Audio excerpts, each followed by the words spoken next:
Statement থেকে যেটা আমরা পেয়েছি আর ইনভেস্টিগেশনেও যেটা উঠে এসছে, এটা হচ্ছে এই রেজাউল হাসান মণ্ডল, এনার সঙ্গে যিনি ডিজিজড আছেন ওনার ওয়াইফের একটা সম্পর্ক ছিল, যেটা 1.5 বছর আগে জানাজানি হয়।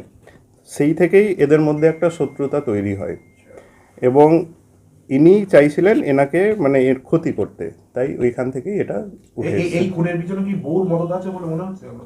এটা এখনও আমাদের ইনভেস্টিগেশনে যদি আমরা পাই, তো যে যারা যারা ইনভলভড আছে আমরা সবাইকে যেটা আইনি মানে প্রক্রিয়া আছে ওটাতে নিয়ে আসবো। রিজাউল এবং ওর যে সঙ্গে ছিল এরা কিভাবে জড়িত, মানে কি আরেকজন তো ছিল? হ্যাঁ, রিজাউন এনার সঙ্গে সাগর গাইন, রিজাউন তারপর সাগর গাইনকে এর সুপারি দেয় এবং সাগর গাইনই এই মানে দুজন মিলে এই হত্যাটা করে। 9 তারিখে আমাদের কাছে একটা কমপ্লেন্ট আছে যে নাসির আলী বলে একজন, উনি বাড়ি থেকে বাইক নিয়ে বেরোন এবং বাড়ি ফিরে আসেননি। এর বেসিসে আমরা একটা প্রথমে বাদুড়িয়া থানাতে মিসিং ডায়েরি করি এবং তার খোঁজাখুঁজি শুরু হয়।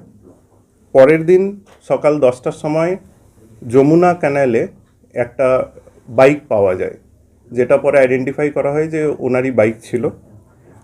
ওই বাইকটা পাওয়ার পর ওখানে আমরা ডুবুরি লাগাই, যাতে ক্যানালে কোনো বডি আছে কি না বা ওনার কোনো কী হয়েছে ওটা সন্ধানের জন্য, কিন্তু ওখানে আমরা আর কিছু পাই না।